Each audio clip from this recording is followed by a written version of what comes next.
Shalom Aleichem, Alaikum Salam, Shalom Aleichem. On sait dire Halam Aleichem, Halam Aleichem, Shalom Aleichem, Alaikum Salam, Shalom Aleichem, Halam Aleichem, Shalom Aleichem, Alaikum Salam, Shalom Aleichem. On sait dire Halam Aleichem, Au 10e, 11e siècle, au 16e, l'islam était resplendissant de civilisation, c'était la tolérance même, et cultivateur d'astronomie, de physique, de littérature, de poésie, comme chose. Depuis 3-4 siècles, l'islam est coincé dans un blocage, une espèce d'infériorité. Il se trouve que dans toutes les religions étaient violentes, et toutes ont essayé de se débarrasser militairement de leurs réformateurs et de leurs oppositions. Le capitalisme doit sa réussite, et la démocratie sans doute aussi, au fait que l'Église catholique a échoué. Et que le capitalisme, il est né en terre de réforme. Curieux comme ça, c'est intéressant. Bon. Le contraire s'est passé en islam. C'est militairement que les pouvoirs islamiques, tous, qu'ils soient royaux ou républicains, ont neutralisé leurs oppositions et les empêché de réfléchir ou de s'exprimer. Et on vit donc en islam, beaucoup d'intellectuels l'ont écrit avec courage, d'ailleurs, le malaise arabe, notre ami là, fabuleux. Bref, donc, nous avons besoin que les pays d'islam reprennent leur mouvement vers la réflexion de l'humanité. Remettre leur religion sous examen parce que l'histoire a parlé. On sache toutes les sources, etc. Ce mouvement que, dans le cas français, des musulmans venant de Turquie aident à ce mouvement, ça me paraît... Ils sont pas très nombreux. Ils sont 370 000 à comparer, ou 400 000 à comparer à 3,5 millions. Reste que c'est une suggestion assez fabuleuse. Et puis enfin, que la Turquie, quelque part, et grâce à ses alliances, une stabilité suffisante pour qu'il puisse émerger une théologie de l'islam démocratique et électif. Pour que une telle chose se passe, dont le monde entier a besoin. Il faut probablement des garanties institutionnelles de stabilité que seule l'adhésion de la Turquie à l'Union européenne pourrait lui fournir.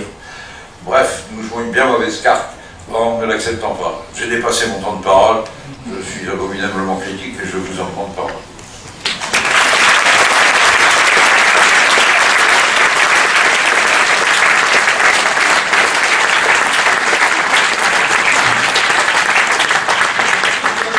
C'est-à-dire qu'on ne se lasserait pas de vous écouter C'est scandaleux. Effectuer une plaidoirie tout à fait remarquable. Je crois qu'on va donner la parole. Mais il a raison, c'est vrai, quoi. Il a raison maintenant, ça suffit. Ça suffit, parce que vous nous racontez quoi à 80 millions de musulmans en Europe? Pour l'instant, vous n'avez pas la parole, on va donner la parole. Ferme ta gueule, tu vois là-bas.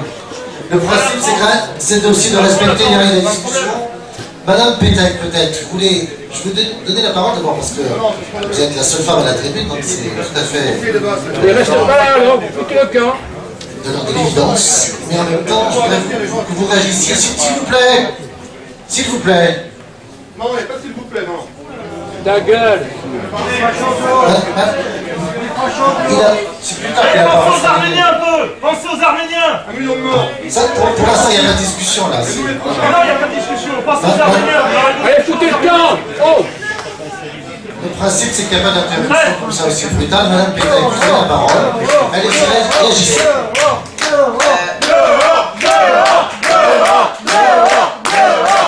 S'il vous plaît. S'il vous plaît.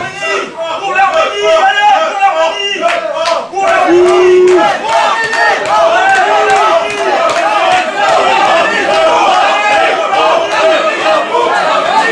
S'il vous plaît,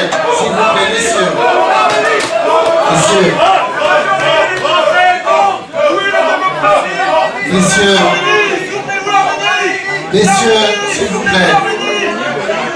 On a compris ce que vous voulez dire. On a parfaitement compris. Vous pouvez laisser Madame Pétac s'exprimer. Après, vous aurez la parole. La salle a la parole. La tribune n'a pas encore parlé, monsieur, donc vous pouvez laisser la tribune s'exprimer. Mais vous aurez la parole dans un instant. S'il vous plaît, vous savez très bien que c'est pas comme ça que le débat peut continuer, d'accord? Oui, mais alors, là, pour l'instant, vous bloquez, là. D'accord? Moi, je m'engage à vous donner la parole lorsque les trois intervenants qui sont ici pour discuter, c'est ce que j'ai dit au départ. Auront la parole. Je vais vous dire quelque chose. Je vais vous dire un mot. Si vous permettez. Si vous permettez, je vous dire un mot. Christophe Pacotte, bonjour. Bonjour. Le Conseil général de Gironde a organisé une table ronde ce lundi 14 septembre sur la Turquie. À cette occasion, on vous a vu, ainsi que des membres du bloc identitaire, chahuter l'ancien Premier ministre Michel Rocard et l'ambassadeur de la Turquie en France. Pouvez-vous nous en dire plus sur cette action? Oui, tout à fait.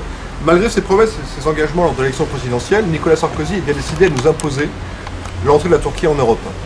Soit 80 millions de musulmans qui deviendraient encore un peu plus libres d'aller et venir dans l'espace européen, et bien évidemment en France, terre d'accueil. Nous ne voulons pas que la France devienne une terre d'accueil, une tête de pont, une tête de Turc. Cette réunion aujourd'hui à Bordeaux marquait le départ de la saison de la Turquie en France. Enfin, le lancement de la saison de la Turquie en France. Pensez-vous que à rebours, cette année pourrait peut-être mobiliser ou éveiller nos concitoyens? Nous l'espérons. Nous l'espérons. Le bloc identitaire, dans sa volonté de défendre nos identités charnelles, historiques et civilisationnelles, s'oppose à ce projet destructeur pour notre peuple. Et donc le bloc identitaire sera présent partout où nous pourrons affirmer cette volonté de combattre cette invasion galopante. En quelques mots, pouvez-vous nous dire pourquoi le bloc identitaire est opposé à l'entrée de la Turquie en Europe?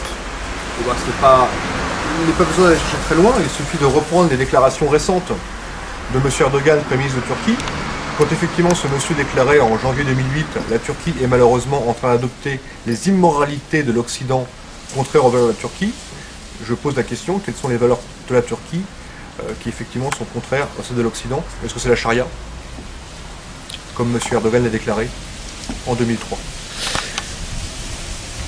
Une autre question.